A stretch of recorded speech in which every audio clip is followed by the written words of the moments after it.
ব্রিটেনের অভিজাত the London ক্লিনিকে চিকিৎসা নেবেন বেগম খালেদা জিয়া। লন্ডনে পা রেখেই এই হাসপাতালে চিকিৎসার জন্য চলে যাবেন বিএনপি চেয়ারপারসন। দর্শক, দ্য লন্ডন ক্লিনিক এমন একটি হাসপাতাল যেখানে ব্রিটিশ রাজ পরিবারের সদস্য সহ বিশ্বের বড় বড় রাজনীতিবিদরা চিকিৎসা নিতে আসেন। যুক্তরাজ্যের হিথ্রো ইন্টারন্যাশনাল এয়ারপোর্ট থেকে সরাসরি বেগম খালেদা জিয়াকে ব্রিটেনের অভিজাত দ্য লন্ডন ক্লিনিকে নিয়ে যাওয়া হবে। লন্ডনের রাজস্বিক এই হাসপাতালেই চিকিৎসাধীন থাকবেন বিএনপি চেয়ারপারসন।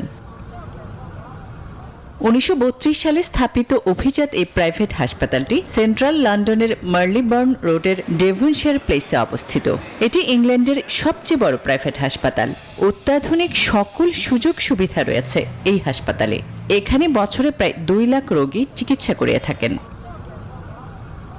এই হাসপাতালের নিয়মিত রোগীদের তালিকায় আছেন রাজা তৃতীয় চার্লস, রাজা তৃতীয় চার্লসের বাবা প্রিন্স ফিলিপ, রাজা তৃতীয় চার্লসের বোন princess Margaret, Duke of Windsor Prince Edward সহ ব্রিটিশ রাজপরিবারের সদস্যরা।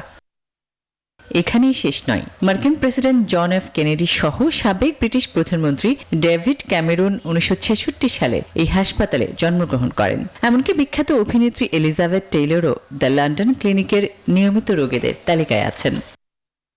এবার সেই তালিকায় যুক্ত হচ্ছেন বাংলাদেশের সাবেক এই প্রধানমন্ত্রী।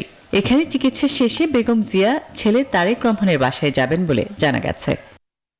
আসমা তুলি, নিউজ 24।